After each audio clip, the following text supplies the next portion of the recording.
दे धडक बेधडक आपल्या परिसरातील ताज्या घडामोडी, घटना, समस्या, विविध क्षेत्रातील सर्वदूर बातम्या पाहण्यासाठी लोकशक्ती लाईव्ह न्यूज चॅनलला सबस्क्राईब करा आणि नोटिफिकेशन मिळवण्यासाठी बेल आयकॉनला प्रेस करा. 7 दशकांहून अधिक काळ प्रलंबित असलेल्या सीमावादग्रस्त भागांतील मराठी भाषिकांच्या प्रश्नाला पुन्हा राष्ट्रीय पातळीवर केंद्रस्थानी आणण्याचा ठाम निर्धार महाराष्ट्र एकीकरण समिती युवा समितीने केला आहे.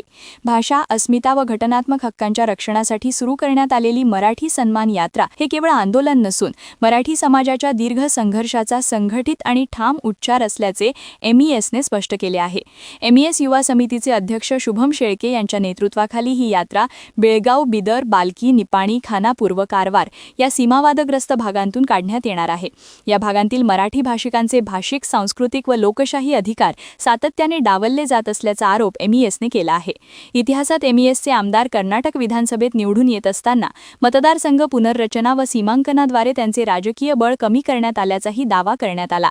या पार्श्वभूमीवर मराठी सन्मान यात्रेची वैचारिक पायाभरणी छत्रपती शिवाजी महाराजांची राजधानी रायगड किल्ल्यावर 26 जानेवारी रोजी करण्यात आली. यावेळी डॉ. बाबासाहेब आंबेडकरांच्या चौदार तळ्याला अभिवादन, रायगडावर जनसभा आणि महाराजांच्या समाधीचे दर्शन घेण्यात आले. 1 फेब्रुवारी 2026 पासून सुरू होणारी ही यात्रा मराठी अस्मितेचा सामूहिक आवाज ठरेल अशी अपेक्षा व्यक्त करण्यात आली. या मराठी सन्मान यात्रेला पाठिंबा देण्यासाठी आणि स्वराज्याचे निर्माते छत्रपती शिवाजी महाराजांच्या समाधीस्थळाचं दर्शन घेऊन इथला संघर्षाचा वारसा ह्या मातीच्या स्वरूपात घेऊन जाऊन इथं एक विजय संकल्प तिलक माथी लावून आम्ही या मराठी सन्मान यात्रेची सुरुवात पूर्ण सीमा भागामध्ये करणार आहे. महाराष्ट्र एकीकरण समितीच्या या चळवळीला, संयुक्त महाराष्ट्राच्या लढ्याला 70 वर्ष झाली. आजपर्यंत आम्हाला आमच्या मूलभूत अधिकारांसाठी भीक मागावी लागते. बहुसंख्याक असून सुद्धा अल्पसंख्याकांचे अधिकार सुद्धा आम्हाला मिळत नाहीत आणि हे कुठेतरी संपावं आणि आम्ही आमच्या स्वराज्यामध्ये म्हणजेच स्वतःच्या राज्यामध्ये महाराष्ट्रामध्ये सामील आम्हाला करून घ्यावं यासाठी 7 दशकं लढतोय. आजही आम्हाला आमचे न्याय हक्क मिळालेले नाहीत. 107 हुतात्मे या महाराष्ट्राच्या निर्मितीसाठी झाले आणि त्यातला पहिला हुतात्मा हा बेळगावचा होता. हे खऱ्या अर्थानं अभिमानाने मी आज पण सांगतोय.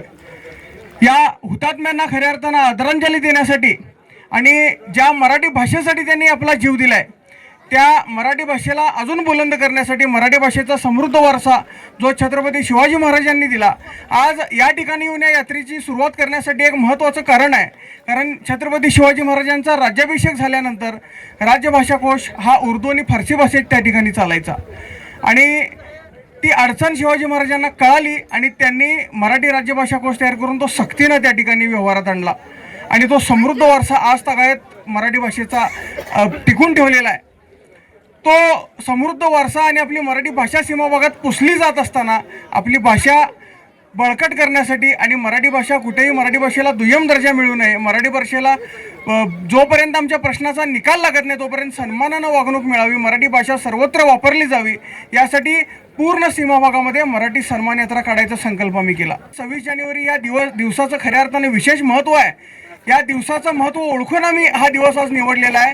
आम्हाला आमचे मूलभूत अधिकार, आम्हाला आमचं स्वातंत्र्य मिळावं आणि आम्ही परत एकदा ताटमानेनं आणि मोकळ्या श्वासानं आम्हाला जगता यावं यासाठी बेळगावातला आजही 40 लाख मराठी माणूस संघर्ष करतोय. प्रत्येक वेळेला आमचा काळे दिन असो किंवा हुतात्मा दिन असो, ज्या हुतात्म्यांनी शेकडो हुतात्म्यांनी या महाराष्ट्राच्या निर्मितीसाठी जीव दिला त्या हुतात्म्यांना जितक्या गांभीर्यानं महाराष्ट्रामध्ये अभिवादन होत नाही तितक्या गांभीर्यानं तो दिवस आम्ही सीमाभागात पाळत असतोय. शेकडो युवक, हजारो युवक त्या ठिकाणी या काळ्या दिनाच्या फेरीमध्ये जो दिवस कर्नाटकाची निर्मिती म्हणजे भाषावर प्रांतरचना ज्या दिवशी झाली आणि बेळगावसह सीमाभाग हा महाराष्ट्रापासून वेगळा केल्याची बातमी आली तेव्हापासून आत्तापर्यंत आम्ही हा दिवस निषेध दिवस म्हणून पाळतोय आणि या सगळ्यासाठी महाराष्ट्राचा खऱ्या अर्थानं भक्कम पाठिंबा पाहिजे. हा लढा फक्त बेळगावचा नाही आहे तर हा पूर्ण महाराष्ट्राचा लढा आहे. पण लढतंय मात्र फक्त बेळगाव आणि सीमाभागातला मराठी माणूस. त्यामुळं महाराष्ट्रातल्या लोकांनी आणि महाराष्ट्रातल्या राजकारण्यांनी याचं गांभीर्य ओळखावं आणि लवकरात लवकर हा लढा संपवण्यासाठी जोर देऊन कुठेतरी लढा द्यावा आणि आम्हाला मराठी भाषिकांना 25 लाख मराठी भाषिकांना न्याय द्यावा एवढीच आम्ही अपेक्षा इथे व्यक्त करतोय. लोकशक्ती लाईव्हसाठी नरेश पाटील, माणगाव. अशाच सच्चाई दर्शवणाऱ्या बातम्या पाहण्यासाठी लोकशक्ती लाईव्ह न्यूज चॅनलला लाईक करा, शेअर करा आणि सबस्क्राईब करा.